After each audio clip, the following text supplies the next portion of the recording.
Well, this is Nick Collier once again, and this is a Sunday.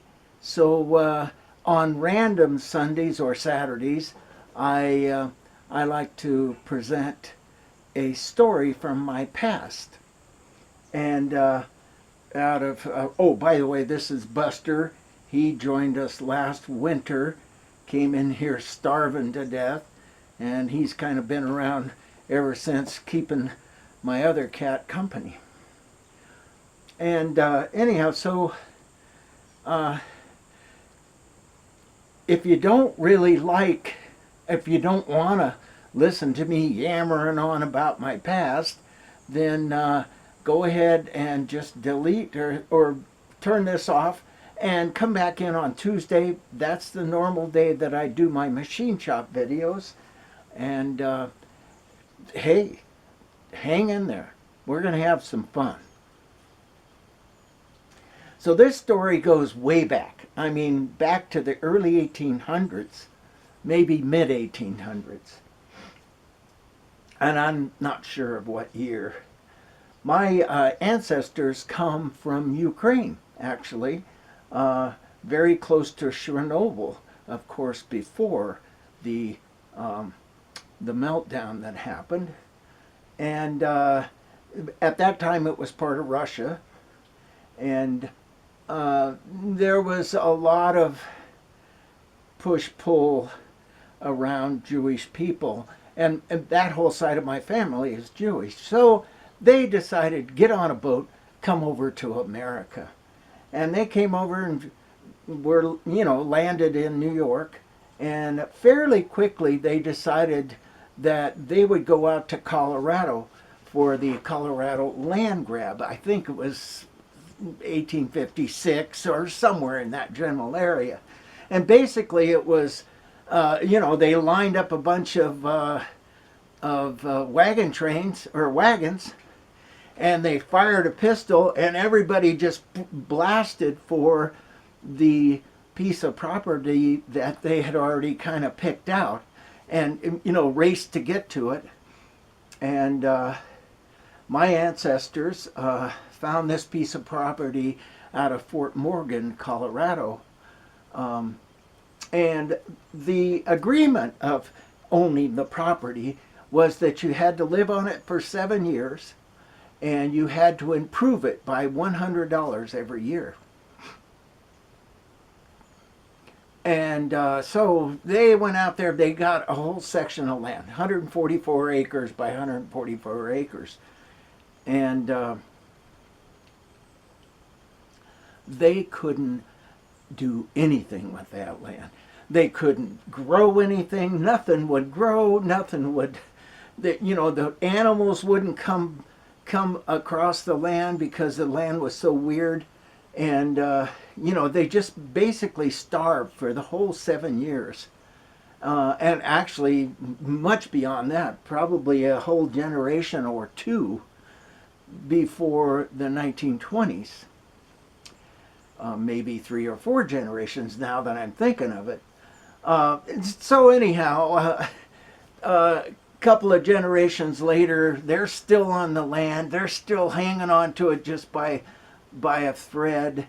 And lo and behold, the reason why the land couldn't support any crops or anything was because it was filthy with oil. So in the 20s somewhere, all of a sudden, that whole side of my family was rich, and they just kind of relaxed into that, and not rich, but rich enough. That money was not an issue. There wasn't big mansions being built or anything like that. Most of the family at that point lived in Denver or thereabouts. And so, everybody was able to buy a house and a couple of cars and, keep their lifestyle going. So we're going to jump a couple more generations back into the 50s, I think, where my father comes in. And as he was growing up, he lived with that, not that richness, but that ability to kind of relax around money. He grew up with that. And by the time he reached his adult stage, the wells kind of dried up, and they went from 16 wells back to one or two. And so the money started kind of reducing in size. And by the mid 50s, and I remember this well, my parents got a $100 a month check.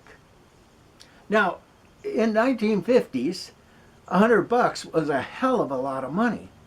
It was more like, 5,000 today. Here's the other cat. This is the mean cat. She beats Buster up all the time. And he seems to put up with it. Anyhow, so my folks get $100 a month.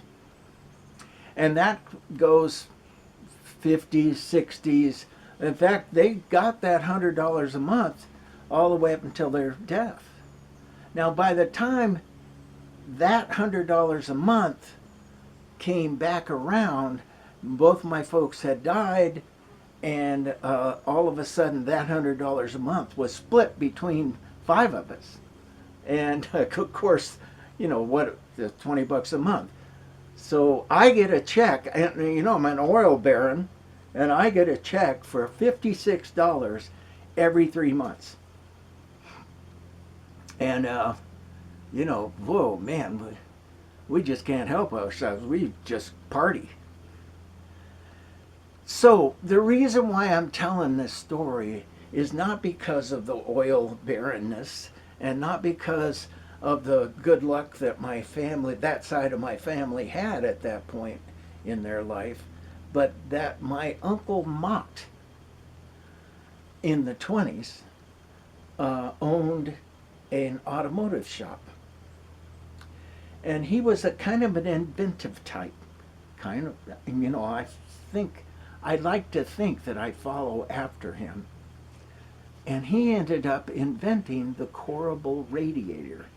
Now, if you don't know what a courable radiator is, it makes the radiator that you use, they get clogged up no matter what you do. They get clogged up over time, and you got to either replace the radiator, or the courable, you pull the cap and you take a rod and you push down through the holes of the radiator and clean it out, and then put it back together, and you're off and going for another 100,000 miles.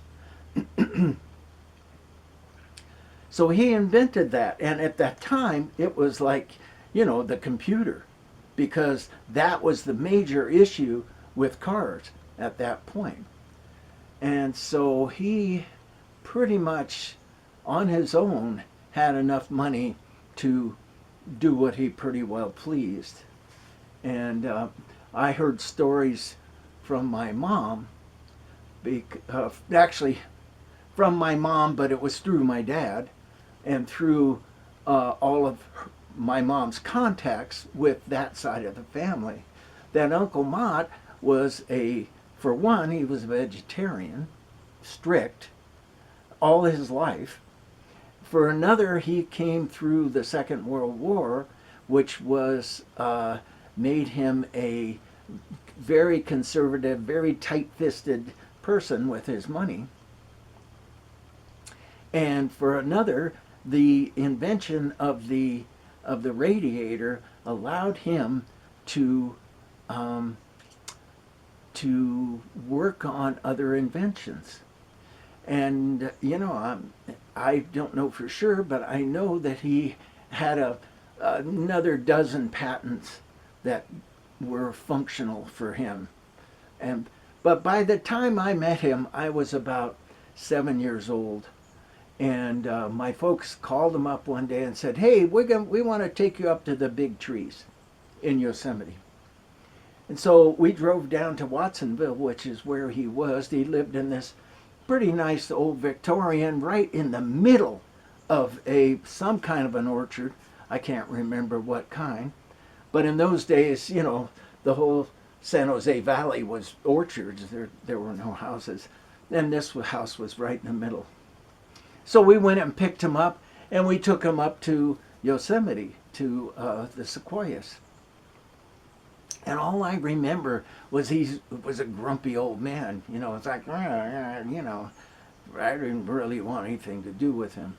But by the time I was 10, and he was in his maybe late 80s at that point.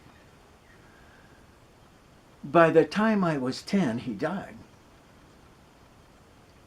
And my folks, my parents, and the entire family on that side of the family decided that they would go down to his house and take the things that they wanted and then, you know, get rid of the rest of the stuff. So that day came and we jumped in our 1957 DeSoto station wagon, all six of us kids and my mom and dad. And we drove down to Watsonville, and as we drove up, there was a little kind of a campfire right out front. And I saw my aunts and uncles bringing out reams of paper and furniture, you know, beat up furniture and stuff like that, and throwing it in the pile. And I really didn't think much about it at 10 years old. But then when we went in the house, in his studio, you might say, because he was an engineer, there were tubes of drawings, hundreds and hundreds and hundreds of this, you know, the tube, you know, a little square box, and then the paper tube would be inside of it, and it would be, you know, 36 inches long. Hundreds of them on the walls. And my aunts were just pulling them out by fistfuls and taking them and throwing them in the fires. And I thought at the time, well, that's kind of silly, you know, at least let's look at them. But they were determined to just pretty much clear out the building as quick as possible and get rid of everything that was burnable, and you know, get rid of all the rest of the stuff by taking it to the local Salvation Army. Now, I didn't think much about this at 10 years old. We got back in the car. I think we might have spent the night, and then the next day did more cleaning and more cleaning, and then got back in the car and went back home.